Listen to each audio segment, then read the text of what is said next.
ونشهد أن محمدا عبده ورسوله أرسله بالهدى ودين الحق ليظهره على الدين كله ولو كره المشركون. أما بعد فأعوذ بالله من الشيطان الرجيم. بسم الله الرحمن الرحيم. وإذ ابتلى إبراهيم ربه بكلمات فأتمهن قال إني جاعلك للناس إماما قال ومن ذريتي قال لا ينال عهد الظالمين.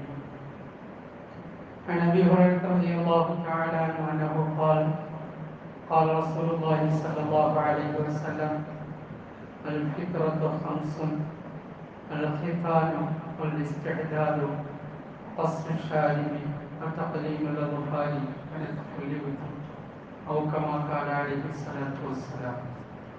صدق الله العظيم وصدق رسوله النبي الكريم ونحن على ذلك من الشاهدين والشاكرين والحمد لله رب العالمين. ബഹുമാനം നിറഞ്ഞ മുഅ്മിനീങ്ങളായ സഹോദരന്മാർ, അല്ലാഹു സുബ്ഹാനഹു വ തആല അവന്റെ കൽപ്പനകൾ അനുസരിച്ച് ജീവിച്ച് ഈമാനോടുകൂടി മരണപ്പെടുന്നതിന് തൗഫീഖ് നൽകുമാറാകട്ടെ. ഹക്കായ കാര്യങ്ങൾ പറയാനും കേൾക്കാനും ജീവിതത്തിൽ അനുവർത്തിക്കാനും അല്ലാഹു അനുഗ്രഹിക്കുമാറാകട്ടെ. ബാക്കിയുള്ള ജീവിതം അല്ലാഹുവിന്റെ പൊരുത്തത്തിലായി തൃപ്തിയിലായി കഴിച്ചുകൂട്ടാൻ അല്ലാഹു തൗഫീഖ് നസീബാക്കുമാറാകട്ടെ. ഖലീലുല്ലാഹി ഇബ്രാഹിം അലൈഹിസ്സലാത്തു വസ്സലാമയെ സംബന്ധിച്ച് പരിശുദ്ധ ഖുർആനിലൂടെ അല്ലാഹു തആല നമ്മളെ പരിചയപ്പെടുത്തുന്ന മാനവരുടെ ചില വിശേഷണങ്ങളെ സംബന്ധിച്ചാണ് കഴിഞ്ഞ ആഴ്ച ഓർമ്മപ്പെടുത്തിയത്. ഖുർആൻ നബിമാരുടെ സംഭവങ്ങൾ, അവരുടെ സ്വഭാവ ഗുണങ്ങൾ പറഞ്ഞു കേൾപ്പിക്കുന്നത് നിരന്തരമായി കേൾക്കാനും ജീവിതത്തിൽ അത് പ്രാവർത്തികമാക്കാനും വേണ്ടിയാണ്. നമ്മളുമായി ബന്ധപ്പെട്ട പ്രവാചകന്മാരുടെ സംഭവങ്ങളെ കൂടുതലായിട്ട് അല്ലാഹു പറഞ്ഞിട്ടുണ്ട്. അതിൽ പ്രധാനിയാണ് ഖലീലുല്ലാഹി ഇബ്രാഹിം അലൈഹിസ്സലാത്തു വസ്സലാം. മാനവരുടെ പ്രധാനപ്പെട്ട ഒരു സ്വഭാവ ഗുണം ഒന്നാമതായിട്ട് പറഞ്ഞത് കഴിഞ്ഞ ആഴ്ച സൂചിപ്പിച്ചിരുന്നു. അലഞ്ഞക്കുമിനാൽ മുശ്രിക്കീൻ, ശിർക്കുമായിട്ട് ഒരു നിലയിലും യാതൊരു ബന്ധത്തിനും സന്നദ്ധനായിരുന്നില്ല. പിന്നീട് ഒരുപാട് ഗുണങ്ങൾ അല്ലാഹു തആല പറയുന്നുണ്ട്.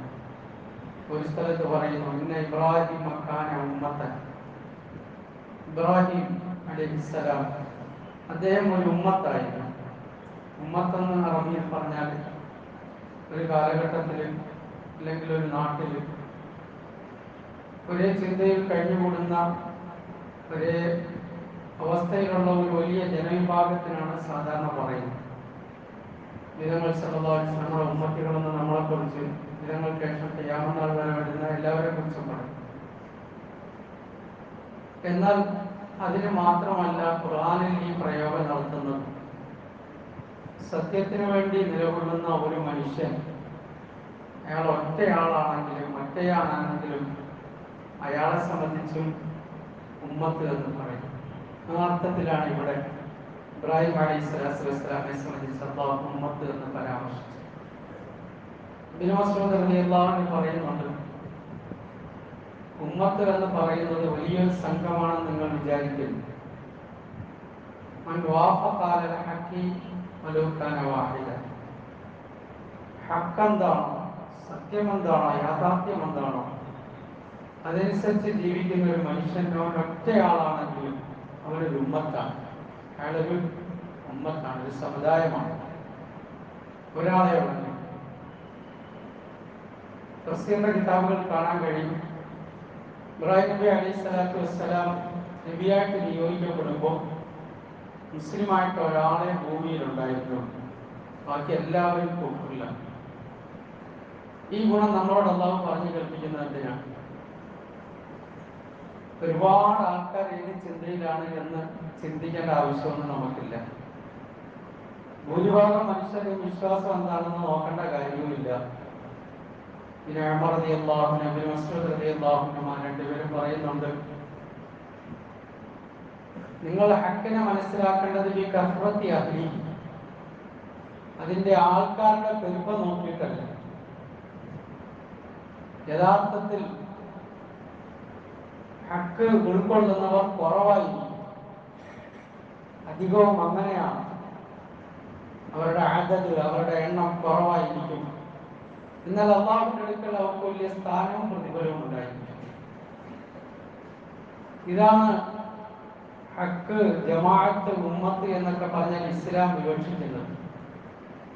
ഇപ്പൊ നമ്മൾ ആലോചിച്ച് നോക്കണം. നമ്മളൊരു അധ്യാപകനാണ്, അല്ലെങ്കിൽ ഒരു വിദ്യാർത്ഥിയാണ്. നമ്മളുടെ കൂട്ടത്തിലുള്ള മുഴുവൻ അധ്യാപകന്മാരും മുഴുവൻ വിദ്യാർത്ഥികളും ശിർക്കിലും കുഫറിലും ദീനിന് വിരുദ്ധമായി ജീവിക്കുക. അല്ലെങ്കിൽ നമ്മളൊരു കച്ചവടക്കാരനാണ്, മുഴുവൻ കച്ചവടക്കാരും അള്ളാഹുവിന്റെ ശരീരത്തിന് വിരുദ്ധമായി ജീവിക്കുക. നമ്മളൊരു ഡോക്ടറാണ്, നമ്മുടെ ഹോസ്പിറ്റലിലെ മുഴുവൻ ജീവനക്കാരും ഡോക്ടർമാരും അക്രമവും അനീതിയും കുഫറിനും കൂട്ടു നിൽക്കുന്നവരാണ്. നമ്മളൊരു ഭരണാധികാരിയാണ്, നമ്മളോടൊപ്പമുള്ള എല്ലാവരും അള്ളാഹുവിന്റെ ദീനിന് വിരുദ്ധമായി ജീവിക്കുന്നവരാണ്. നമ്മളൊരു കർഷകനാണ്, നമ്മളോടൊപ്പമുള്ള എല്ലാവരും അള്ളാഹുവിന്റെ ദീനിന് എതിരായിട്ട് ജീവിക്കുന്നവരാണ്. ഇങ്ങനെ നമ്മൾ ഏത് മേഖലയിലാണ് ജോലി ചെയ്യുന്നതെങ്കിലും, ഏത് മേഖലയിലാണ് ജീവിക്കുന്നതെങ്കിലും, നമ്മളൊരു യാത്രക്കാരനാണ്, ഒരു ട്രെയിനിലോ ഒരു ബസ്സിലോ മുഴുവൻ ആൾക്കാരും ഇസ്ലാമിന് ദീനിന് വിരുദ്ധരാണ്. അവരുടെ രീതി, ചിന്ത, വർത്തമാനം, അവർ സുന്നത്തുകളോട് അങ്ങേറ്റം വെറുപ്പ് കാണിക്കുന്നവരാണ്. ഇങ്ങനെയൊക്കെയുള്ള ഒരു സമൂഹത്തിൽ പെട്ടുപോകുന്ന ഒരു മുസ്ലിം, ഒരു വിശ്വാസി, അവനവിടെ എന്തായിരിക്കണം? അവൻ രണ്ട് കാര്യം തിരഞ്ഞെടുക്കാം. ഒന്നെങ്കിൽ ഇബ്രാഹിമി മില്ലത്ത് തിരഞ്ഞെടുത്ത് ഒരു മൂമിനാണ്, അല്ലെങ്കിൽ ആ കാണുന്ന ആൾക്കാരുടെ കൂട്ടത്തിൽ കൂടിയിട്ട് ഇബ്രാഹിം നബി അലൈഹി സ്വലാത്തു വസ്സലാമയുടെ അപ്പുറത്തുള്ളവരുടെ കൂട്ടത്തിൽ നിൽക്കാം. ഇത് നമ്മളെ പഠിപ്പിക്കാൻ വേണ്ടിയാണ് ഈ പ്രവാചകന്റെ ഗുണങ്ങളെ നമുക്ക് അല്ലാഹു പറഞ്ഞു കേൾപ്പിക്കുന്നത്. ഇപ്പൊ ലോകം മുഴുവനും എതിരായിരുന്നു, മുഴുവൻ ജനങ്ങളും എതിരായിരുന്നു, കുടുംബവും വീടും എതിരായിരുന്നു. പക്ഷെ ഇബ്രാഹിം അലൈഹി സ്വലാത്തു വസ്സലാം ഒറ്റയ്ക്ക് അള്ളാഹുവിന്റെ കൽപ്പനയുടെ മുന്നിൽ ഉറച്ചു നിന്നു. അതുകൊണ്ട് നാട്ടുകാർ മുഴുവൻ എതിരാണ്, കുടുംബക്കാരെതിരാണ്, കൂട്ടത്തിൽ സഹവസിക്കുന്നവരെതിരാണ്, നമ്മുടെ ഓഫീസിലുള്ളവരെതിരാണ്. അവരൊക്കെ ഹറാമ് ചെയ്യുന്നു, നമ്മൾ ചെയ്യാത്തതിന്റെ പേരിൽ നമ്മൾ അന്യവൽക്കരിക്കുന്നു. അവരൊക്കെ സുന്നത്തിനോട് വെറുപ്പ് കാണിക്കുന്നു, അവരൊക്കെ ദീനിനോട് വെറുപ്പ് കാണിക്കുന്നു. അപ്പൊ നമ്മൾ അവരുടെ കൂട്ടത്തിൽ കൂടുന്നു. അങ്ങനെയുള്ള ഒരാളിന് ഇബ്രാഹിം അലൈഹി സ്വലാത്തു വസ്സലാമയുടെ മില്ലത്തില്, മുഹമ്മദ് റസൂലുള്ളാഹി സ്വല്ലല്ലാഹു അലൈഹി വസല്ലമയുടെ സുന്നത്തില്, ജീവിതത്തില് മുന്നോട്ട് പോകാൻ കഴിയില്ല. നമ്മൾ ദുആ ചെയ്യും, ഇബ്രാഹിമിന്റെ മില്ലത്തില്, മുഹമ്മദ് സല്ലല്ലാഹു അലൈഹി വസല്ലമയുടെ സുന്നത്തിലായിട്ട് ഞങ്ങളെ നീ മരിപ്പിക്കണേ. ബിസ്മില്ലാഹി അലാ മില്ലത്തി റസൂലില്ലാഹ് എന്ന് പറഞ്ഞാണ് ഖബറിലേക്ക് കൊണ്ട് വെക്കുന്നത്. അത് ജീവിച്ചിരിക്കുന്നവർ പറയുന്നതിലല്ലല്ലോ അർത്ഥം. ആ മനുഷ്യൻ ആ മില്ലത്തിലായിരിക്കണം, ആ മനുഷ്യൻ ആ മില്ലത്തിലായിരിക്കണം. ജീവിതത്തിൽ ഒരിക്കലും ആ മില്ലത്തിനോട്, ആ മാർഗത്തിനോട്, ആ ചര്യയോട് മാനസികമായി, വിശ്വാസപരമായി, കർമ്മപരമായി പൊരുത്തപ്പെടാത്ത ഒരു മനുഷ്യനെ കൊണ്ടുവച്ചിട്ട് പറയാമെന്നല്ല അതിനകത്ത് എന്താ അർത്ഥമാണ്? ഇത് പറയാൻ കൽപ്പിക്കപ്പെട്ടുകൊണ്ട് പറയുന്നു, അല്ലെങ്കിൽ പറയാൻ അനുവദിക്കപ്പെട്ടത് കൊണ്ട് പറയുന്നു. പക്ഷെ യഥാർത്ഥത്തിൽ ആ മനുഷ്യന്റെ ജീവിതം അങ്ങനെ ആയിരിക്കണം. ഇബ്രാഹിം അലൈഹി സ്വലാത്തു വസ്സലാമെ അള്ളാഹു നമുക്ക് ഇങ്ങനെ പരിചയപ്പെടുത്തി തരുന്നത് അതിനു വേണ്ടിയാണ്. ഇന്ന ഇബ്രാഹിം കാന ഉമ്മത്തൻ. ഇബ്രാഹിം അലൈഹി സ്വലാത്തു വസ്സലാം എല്ലാ പ്രതികൂല സാഹചര്യങ്ങളിലും അദ്ദേഹം ഒറ്റയ്ക്ക് ദീനിൽ ഉറച്ചു. ഇത് ചിലപ്പോൾ കുടുംബത്തിൽ ഒരാൾ ഒറ്റപ്പെട്ടു പോകും, ദീനിന്റെ പേരിൽ നാട്ടിൽ ഒറ്റപ്പെടും, ജോലി സ്ഥലത്ത് ഒറ്റപ്പെടും, എവിടെയാണെങ്കിലും ഒറ്റയ്ക്ക് അള്ളാഹുവിൽ ഉറച്ചു നിൽക്കുന്നു. ആ മനുഷ്യനോട് അള്ളാഹു ഇഷ്ടമാണ്. ജനങ്ങൾക്ക് ഇഷ്ടമാണല്ലോ എന്നല്ല, ആ മനുഷ്യനോട് അള്ളാഹു ഇഷ്ടമാണ്. ആ മനുഷ്യനെ അള്ളാഹു സ്നേഹിക്കും, അള്ളാഹു സംരക്ഷിക്കും, അള്ളാഹുവിന്റെ സഹായം കിട്ടും. ചിലപ്പോൾ അള്ളാഹു പരീക്ഷിച്ചു നോക്കും, അതിൽ വിജയിക്കാൻ അവന് തൗഫീഖ് നൽകും.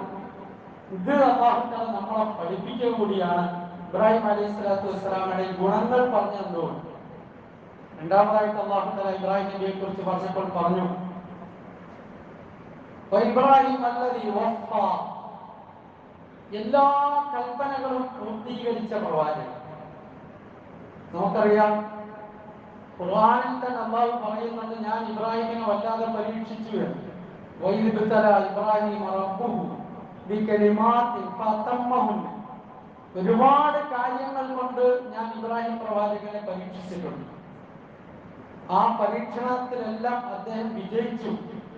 അത് മുഴുവനും അദ്ദേഹം പൂർത്തിയാക്കി. അതിലെല്ലാം അദ്ദേഹം പൂർണ്ണമായി വിജയം കരസ്ഥമാക്കി. അള്ളാഹുവിന്റെ ഭാഗത്തുനിന്ന് വരുന്ന കൽപ്പനകൾ, നിർദ്ദേശങ്ങൾ, അതിൽ എത്രത്തോളം പ്രയാസം അനുഭവിക്കേണ്ടി വന്നാലും അള്ളാഹുവിലേക്ക് മാത്രം നോക്കിയിട്ട് അതിനെ പൂർത്തീകരിച്ച പ്രവാചകൻ. ഇബ്രാഹിം നബി അലൈഹി സ്വലാത്തു വസ്സലാമയുടെ ജീവിതവും ചിന്തയും ആലോചനയും രീതിയും വളരെ ഹിക്മത്തോടുകൂടി വൈജ്ഞാനികമായി അള്ളാഹുവിലേക്ക് ജനങ്ങളെ ദഅവത്ത് ചെയ്യുന്നതൊക്കെ ഖുർആനിൽ നമുക്ക് കാണാൻ കഴിയും. അതെല്ലാം ഭാഗത്തിൽ അങ്ങനെ തന്നെ പറയാം. ഓരോരുത്തരോടും സംസാരിക്കേണ്ട ശൈലിയിൽ അവരോടുള്ള സംസാരം. ഇബ്രാഹിം നബി അലൈഹി സ്വലാത്തു വസ്സലാം ജീവിക്കുന്ന കാലഘട്ടത്തിൽ വിഗ്രഹാരാധകരുണ്ട്, നക്ഷത്രങ്ങളെ ആരാധിക്കുന്നവരുണ്ട്, മറ്റു വസ്തുക്കളെ ആരാധിക്കുന്നവരുണ്ട്. എല്ലാവരോടുമുള്ള സംഭാഷണം. വിഗ്രഹാരാധകരോട് പോയിട്ട് ചോദിക്കുന്നുണ്ട്, പിതാവ് ഉൾപ്പെടെയുള്ളവരോട്,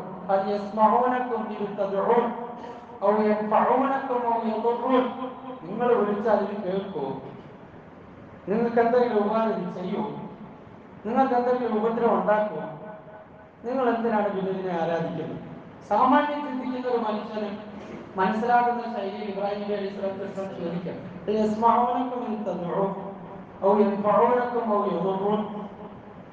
അവർക്കതിന് മറുപടി ഉണ്ടായിരുന്നു.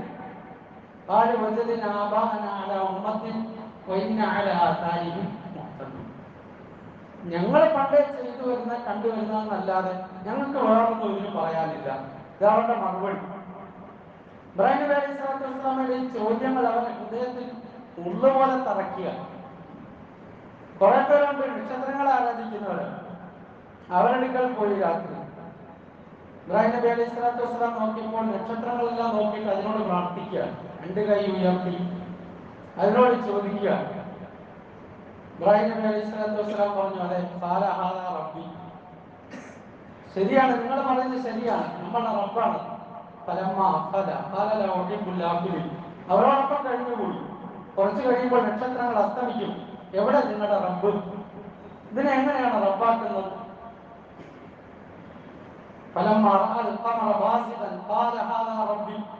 പൂർണ്ണ ചന്ദ്രനെ കണ്ടപ്പോൾ അവരുടെ പോയി കൂടി. അവർ അതിനോട് ചോദിക്കുകയാണ്.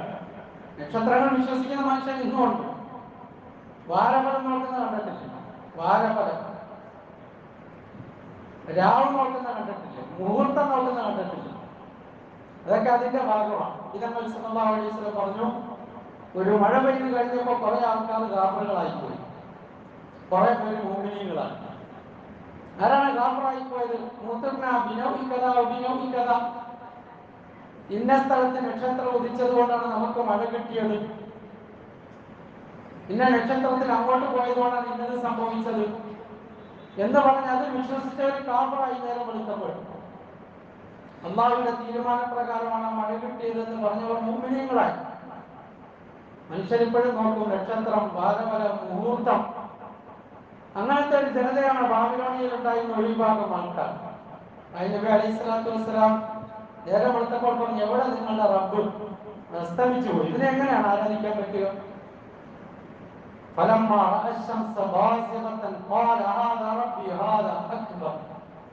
രാവിലെ സൂര്യനെ ആരാധിക്കുന്നു. ഇപ്പോഴും കണ്ടിട്ടില്ലേ സൂര്യ നമസ്കാരം? സൂര്യ നമസ്കാരം വ്യാപകമാക്കാനാണ് ശ്രമങ്ങൾ. അങ്ങനത്തെ പല സംഭവങ്ങളും നമ്മുടെ ഇടയിലുണ്ട്. പലതും പലതിലൂടെയാണ് കടന്നു വരുന്നത്. സൂര്യ നമസ്കാരം, സൂര്യനെ ആരാധിക്കുന്നു. ഇബ്രാഹിം നബി അലൈഹി സ്വലാത്തു വസ്സലാം അവരോട് പറഞ്ഞു, ഹാദാ റബ്ബി ഹാദാ അക്ബർ, നിങ്ങൾ പറഞ്ഞത് ശരിയാണ്, ഇത് വലിയ സംഭവമാണ്. അവർക്ക് ഈ പ്രപഞ്ചത്തിനെ കുറിച്ച് അറിയില്ല. സൂര്യനെ ആരാധിക്കുന്നവർക്ക്, ചന്ദ്രനെ ആരാധിക്കുന്നവർക്ക്, ഈ സൂര്യനും ചന്ദ്രനൊക്കെ പറഞ്ഞാൽ ഈ പ്രപഞ്ചത്തിൽ എന്താണ്? അതൊരു പൊട്ടുപൊടിയാണ്. നമ്മളെ സംബന്ധിച്ചിടത്തോളം ഭയങ്കരമാണെങ്കിലും. വൈകുന്നേരമായപ്പോ സൂര്യൻ അസ്തമിച്ചു. ഇബ്രാഹിം നബി അലൈഹി സ്വലാത്തു വസ്സലാം പറഞ്ഞു, നിങ്ങൾ ഈ ശിർക്ക് വെക്കുന്ന എല്ലാത്തിൽ നിന്ന് ഞാൻ ഒഴിവാൻ. ഇതെങ്ങനെയാണ് റബ്ബാകുന്നത്? ആ ജനങ്ങളുടെ ഇടയിൽ നിന്നിട്ട് അവരോടുള്ള തൗഹീദിലേക്കുള്ള ദഅവത്താണ്. ഇബ്രാഹിം നബി അലൈഹി സ്വലാത്തു വസ്സലാമെ രാജാവ് വിളിപ്പിച്ചു.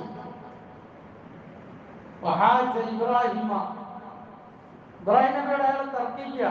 ഇബ്രാഹിം നബിയോട് ചോദിച്ചാൽ ആരാണ് നിന്റെ റബ്ബ്? കാല ഉഹീ വ ഉമീത്. കാല എന്റെ റബ്ബ് യുഹീ വ യുമീത്, മനുഷ്യരെ ജീവിപ്പിക്കുന്നവൻ മരിപ്പിക്കുന്നവൻ. രാജാവ് 2 ജയിൽവാസികളെ വിളിച്ചു.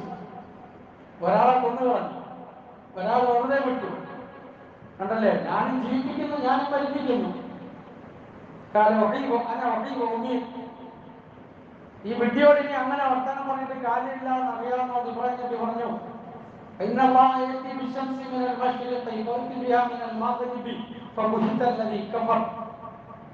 റബ്ബ് കിഴക്കുനിന്ന് സൂര്യനെ ഉദിപ്പിക്കുന്നു, നീയാണല്ലോ റബ്ബ്, എന്നാ നീ പടിഞ്ഞാറുനിന്ന് ഉദിപ്പിക്കുന്നു.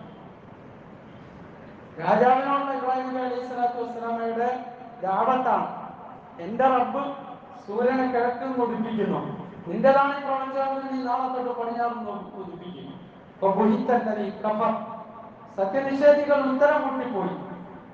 അവരോട് രാജാവിനോടുള്ള ദാവത്ത്, ജീവിതം ഇതായിരുന്നു ഇബ്രാഹിം അലൈഹി സ്വലാത്തു വസ്സലാം.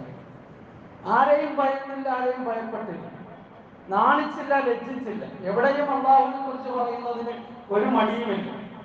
കൽപ്പന പൂർത്തീകരിക്കൽ മാത്രമാണ് ലക്ഷ്യം. എല്ലാ പരീക്ഷണങ്ങളിലും അല്ലാഹുവിന്റെ തൃപ്തി മാത്രം കാംക്ഷിച്ചു മുമ്പേ നടക്കുക.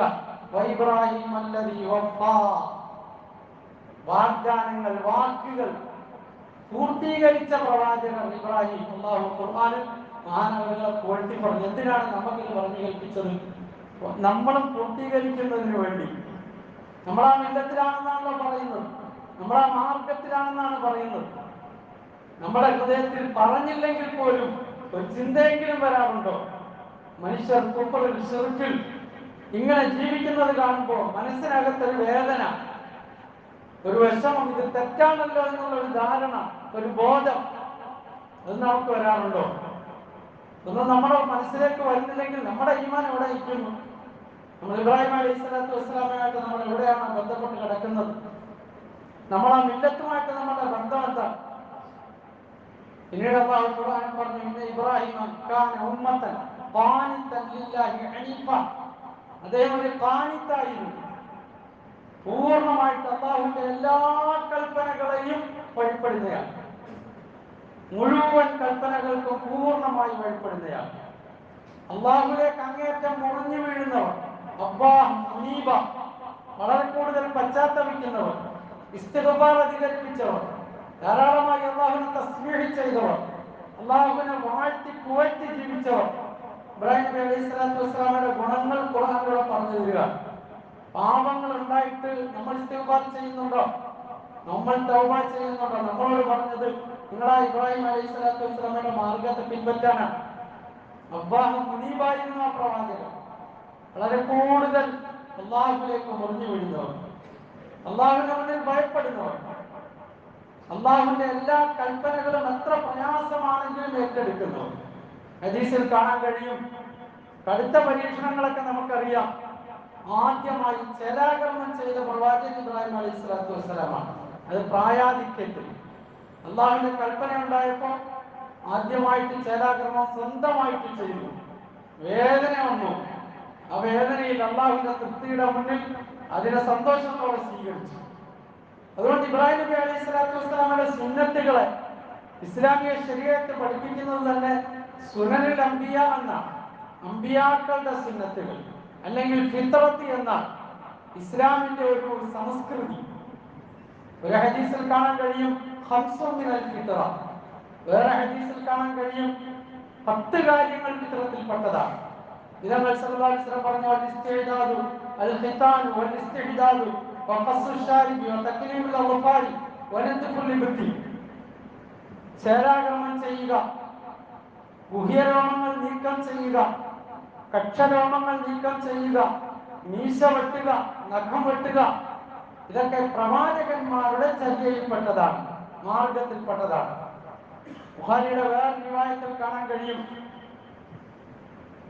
ഗോപ്യരോമങ്ങൾ നീക്കം ചെയ്യുക, കക്ഷരോമങ്ങൾ നീക്കം ചെയ്യുക, നഖം വെട്ടുക, ചേലാകർമ്മം ചെയ്യുക, മീശ വെട്ടുക, താടി വളർത്തുക, പൊട്ടിച്ചുളുങ്ങിയ ഭാഗങ്ങളെ ശ്രദ്ധിച്ച് കഴിയുക, വാൾ ഒപ്പിളിക്കുക, മൂക്കിൽ വെള്ളം കയറ്റി ചീറ്റുക, ഇതൊക്കെ പ്രവാചകന്മാരുടെ ചര്യയിൽപ്പെട്ടതാണ്. അബൂ ഹുറൈറ റളിയല്ലാഹു അൻഹു റിവായത്ത് ചെയ്യുന്ന ഹദീസിൽ കാണാൻ കഴിയും, വഖത്തലനാ റസൂലുള്ളാഹി സ്വല്ലല്ലാഹു അലൈഹി വസല്ലം, നബിതങ്ങൾ സല്ലല്ലാഹു അലൈഹി വസല്ലം ഇതിന് ഞങ്ങൾക്ക് 40 ദിവസം നിശ്ചയിച്ചു തന്നു എന്ന് പറഞ്ഞാൽ അതിനപ്പുറത്തേക്ക് പോകരുതെന്ന് അർത്ഥം. ഈ കാര്യങ്ങൾ നിങ്ങൾ അനുഷ്ഠിക്കണം, അങ്ങേറ്റം പോയാൽ 40 ദിവസം, അതിനപ്പുറത്തേക്ക് പോകരുത്. പണ്ഡിതന്മാർ പറഞ്ഞു, അതിനപ്പുറത്തേക്ക് പോയാൽ ആ മനുഷ്യന്റെ ദുആയ്ക്ക് ഉത്തരം കിട്ടാൻ പ്രയാസമായിരിക്കും, പിശാചിന്റെ സാന്നിധ്യം ഉണ്ടാകും. എന്തെല്ലാമാണ് പ്രവാചകന്മാരുടെ ചര്യയായിട്ട് പഠിപ്പിക്കുന്നത്. താടി വളർത്തൽ അത് പ്രവാചകന്മാരുടെ ചര്യ, നഖം വെട്ടൽ അത് മുഴുവൻ പ്രവാചകന്മാരുടെ ചര്യ, മീശ വെട്ടൽ അത് പ്രവാചകന്മാരുടെ ചര്യ.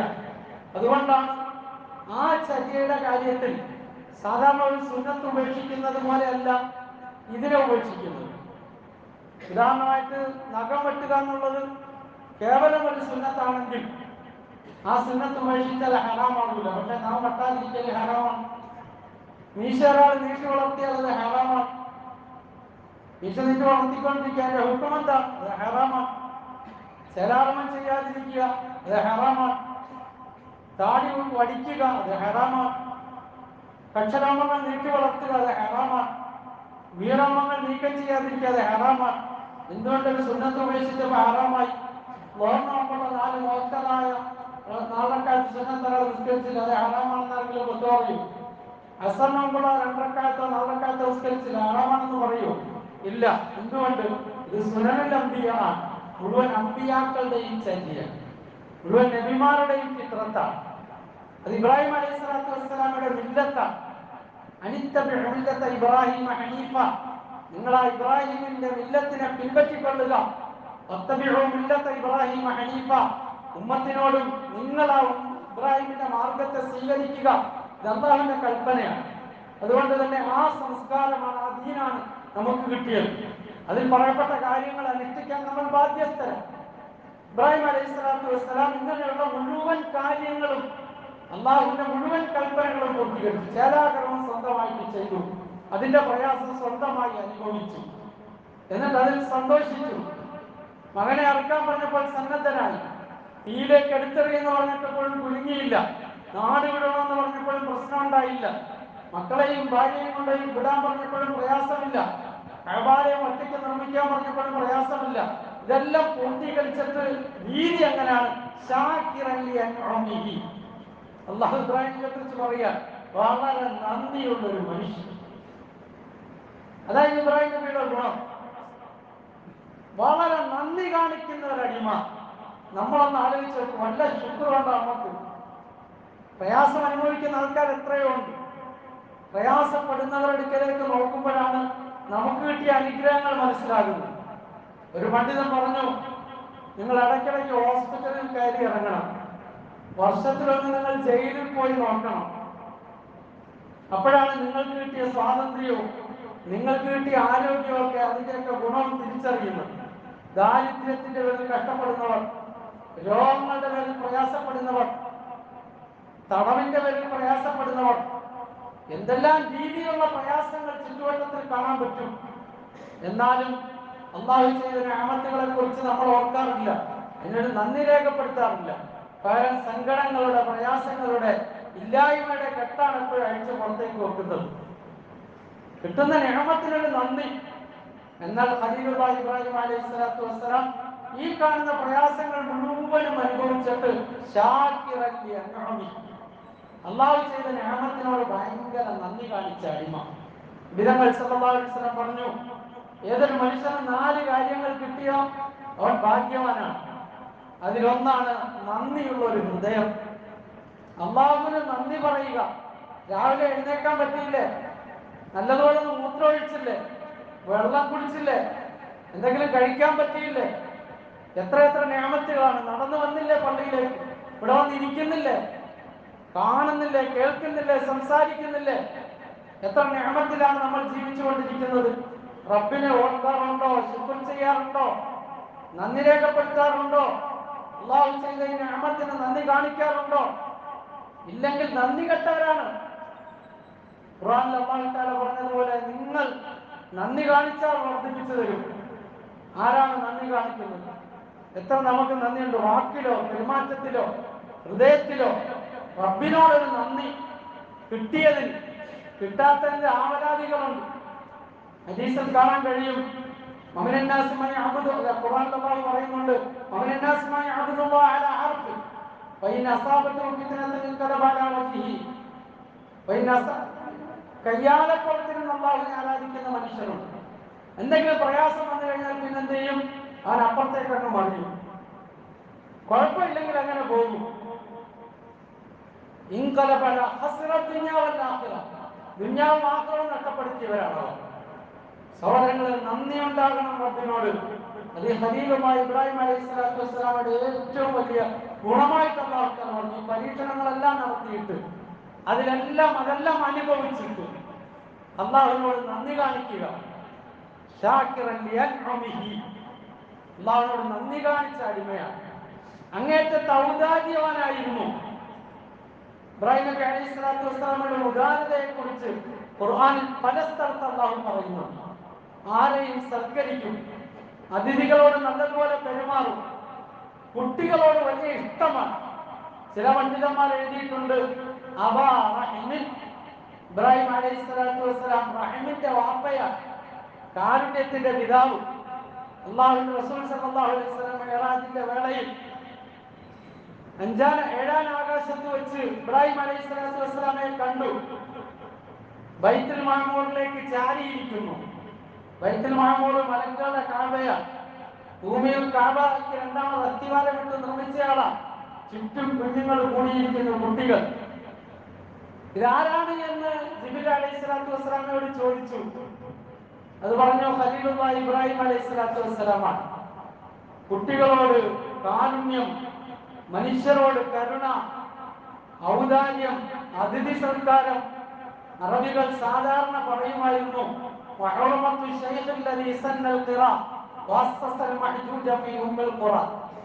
അറബികൾ ഇബ്രാഹിം നബി അലൈഹിസ്സലാത്തു വസ്സലാമയെ പുകഴ്ത്തിക്കൊണ്ട് പറയുന്ന വാക്കാണ് അതിഥി സൽക്കാരത്തെ ജീവിതചര്യയാക്കിയ ആ മഹാനത്തന്റെ സത്യം. ഉമ്മുൽ ഖുറയിൽ ഹജ്ജ് ചെയ്യപ്പെടുന്ന കേന്ദ്രത്തിന് അസ്ഥിവാരമിട്ട ആ പ്രവാചകരെ തന്നെ സത്യം എന്നവർ സത്യം ചെയ്യുമായിരുന്നു, അവർ പുകഴ്ത്തി പറയുമായിരുന്നു. ഖുർആൻ അല്ലാഹു തആല പറയുന്നുണ്ട്, ലൂത്ത് നബി അലൈഹിസ്സലാത്തു വസ്സലാമയുടെ ജനതയെ ശിക്ഷിക്കാൻ വേണ്ടി വന്ന മലക്കുകൾ മനുഷ്യരൂപത്തിൽ കയറി വന്നപ്പോൾ തന്നെ ഒരു നല്ലൊരു പശുക്കുട്ടിയെ പാചകം ചെയ്ത് അവരുടെ മുന്നിൽ കൊണ്ടുവച്ചു. ആ അതിഥികളുടെ മുന്നിൽ അവർ കൈ നീട്ടാത്തത് കണ്ടപ്പോൾ ഇബ്രാഹിം നബിക്ക് ഭയമായി. അതുകൊണ്ട് ഞങ്ങൾ ഇതൊന്നും കഴിക്കുന്ന മനുഷ്യരല്ല, ഞങ്ങൾ മലക്കുകളാണ്. ലൂത്ത് അലൈഹിസ്സലാത്തു വസ്സലാമയുടെ നാട്ടിലെ സ്വർഗ്ഗരതിക്കാരായ ആ സദോം നിവാസികളെ ശിക്ഷിക്കാൻ അല്ലാഹു അയച്ചിരിക്കുന്ന മലക്കുകളാണ് ഞങ്ങൾ. അതുകൊണ്ടാണ് നല്ല സുന്ദരന്മാരായ മനുഷ്യരൂപത്തിൽ അവർ വന്നത്. അവരങ്ങോട്ട് പോകാൻ നേരം ഇബ്രാഹിം നബി അലൈഹിസ്സലാത്തു വസ്സലാം ഇറങ്ങിയിട്ട് പറയാണ്, ഖാല ഇന്ന ഫീഹാ ലൂത്ത, നിങ്ങൾ അവിടെ പോകുമ്പോൾ അവിടെ ലൂത്ത് പ്രവാചകനുണ്ട്, ശിക്ഷ ഇറങ്ങിയാൽ അദ്ദേഹത്തെയും ബാധിക്കുമോ? ഇബ്രാഹിം നബി അലൈഹിസ്സലാത്തു വസ്സലാമയുടെ പുത്ര സഹോദര പുത്രനാണ്. ഇറാഖിൽ നിന്ന് പുറപ്പെടുമ്പോൾ കൂട്ടത്തിൽ അദ്ദേഹം കൂടി മുസ്ലിമായിട്ട്. ഷാമിലും ഇറാഖിലും ഷാമിന്റെ പ്രദേശങ്ങളിൽ ഇബ്രാഹിം നബി പ്രവാചകനാണെങ്കിൽ ലൂത്ത് നബി അതിന്റെ മറ്റൊരു ഭാഗത്ത്, ഫലസ്തീന്റെ മറ്റൊരു ഭാഗത്ത്, ജോർദാനും ഫലസ്തീനും ചേർന്ന് കിടക്കുന്ന സദോം നിവാസികൾ താമസിക്കുന്ന സ്ഥലത്ത് ആ ജനത സ്വർഗ്ഗരതിക്കാർ, ലൈംഗിക കുറ്റകൃത്യങ്ങൾ ചെയ്യുന്നവർ അല്ലാഹു ശിക്ഷിക്കാൻ തീരുമാനിച്ചപ്പോൾ മലക്കുകളെ അയച്ചതാണ്. ആ മലക്കുകൾ ആദ്യം ഒന്ന് ഇബ്രാഹിം നബി അലൈഹിസ്സലാത്തു വസ്സലാം അടുക്കൽ വന്നിട്ടാണ് അങ്ങോട്ട് പോയത്. ഇവരെ മലക്കുകളാണെന്ന് മനസ്സിലാകാതെയാണ് അവർക്ക് വേണ്ടി ഭക്ഷണം റെഡിയാക്കിയത്. ഇല്ല എന്ന് പറഞ്ഞ് തിരിഞ്ഞു പോകുമ്പോൾ ഇബ്രാഹിം നബി അലൈഹിസ്സലാത്തു വസ്സലാം ഓടി വന്നിട്ട് പറയുന്നു, ഖാല ഇന്ന ഫീഹാ ലൂത്ത, അവിടെ പ്രവാചകൻ, അവിടെ ലൂത്തുണ്ടല്ലോ, എങ്ങനെയാണ് ശിക്ഷ വരുന്നത്? മലക്കുകൾ പറഞ്ഞു, അവിടെ ആരുണ്ടെന്നുള്ളത് ഞങ്ങൾക്കറിയാം. എന്നിട്ട് അല്ലാഹു പറയാണ്, ഇന്ന ഇബ്രാഹിം അല ഹലീമുൻ, ഇബ്രാഹിം അലൈഹിസ്സലാം വളരെ സഹനതയുള്ളയാളായിരുന്നു, വളരെ സ്നേഹമുള്ളയാളായിരുന്നു. ഈ അക്രമങ്ങൾ മുഴുവനും ചെയ്തിട്ടും ഈ ജനതയ്ക്കെതിരിൽ എന്ന് ദുആ ചെയ്യുകയല്ല ഇബ്രാഹിം നബി അലൈഹിസ്സലാത്തു വസ്സലാം ചെയ്തത്.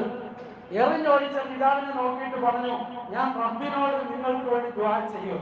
അല്ലാഹു തആല താക്കീത് ചെയ്തു, അയാൾ മുശ്രിക്കാണ്, ചെയ്യാൻ പാടില്ല. ഖുർആനിലുണ്ട്. ഇമാം തബ്രാനി ഉദ്ധരിക്കുന്ന ഹദീസിൽ കാണാൻ കഴിയും, ഖിയാമത്തിന്റെ ദിവസം ഒരു നികൃഷ്ട ജീവി ഇബ്രാഹിം നബി അലൈഹി സ്വലാത്തു വസ്സലാമയുടെ കാലിന്റെ അവിടെ കിടന്ന് കണങ്ങും. ഇബ്രാഹിം നബി കാല് കൊണ്ട് തട്ടി മാറ്റും. ഇബ്രാഹിം നബി അലൈഹി സ്വലാത്തു വസ്സലാം പറയും, അല്ലാഹുവേ, ഈ ദിവസം നീ എന്നെ അപമാനത്തിലാക്കരുത്. അപ്പോൾ ഒരു മലക്ക് വന്നിട്ട് ആ ജീവിയെ എടുത്ത് നരകത്തിലേക്ക് എറിയും. അത് ഇബ്രാഹിം നബി അലൈഹി സ്വലാത്തു വസ്സലാമയുടെ പിതാവ് ആസറാൻ, അയാൾ മുശ്രിക്കായിരുന്നു. ആരുടെയും അഡ്രസ്സിൽ ഈമാൻ ഇല്ലാതെ ഒരാൾക്കും സ്വർഗ്ഗത്തിലേക്ക് പോകാൻ കഴിയില്ല. ഒരാളുടെ അഡ്രസ്സിൽ സാധിക്കില്ല. ഖലീലുള്ളാഹിയുടെ പിതാവിനെ കുറിച്ച് റസൂലുള്ളാഹി സ്വല്ലല്ലാഹു അലൈഹി വസല്ലം പറഞ്ഞു. അതുകൊണ്ട് സഹോദരങ്ങളെ, ഇബ്രാഹിം നബി അലൈഹി സ്വലാത്തു വസ്സലാമയുടെ ഈ മാതൃക, ഈ ഗുണങ്ങൾ നമ്മളോട് അല്ലാഹു തആല പറഞ്ഞു കേൾപ്പിക്കുന്നത്, എന്തെല്ലാം പ്രതിസന്ധി വന്നാലും ഇസ്ലാമിലും ഈമാനിലും പ്രവാചകന്മാരുടെ ഗുണങ്ങളിലും ഉറച്ചു നിൽക്കുന്നതിന് വേണ്ടിയാണ്. അല്ലാഹു നമ്മളെ അനുഗ്രഹിക്കുമാറാകട്ടെ. ആ ഗുണങ്ങൾ ജീവിതത്തിൽ പകർത്തി ജീവിച്ച നാളെ ആഖിറത്തിൽ നബിമാരോടൊപ്പം യാത്രയാക്കാൻ അല്ലാഹു തൗഫീഖ് നസീബാക്കുമാറാകട്ടെ.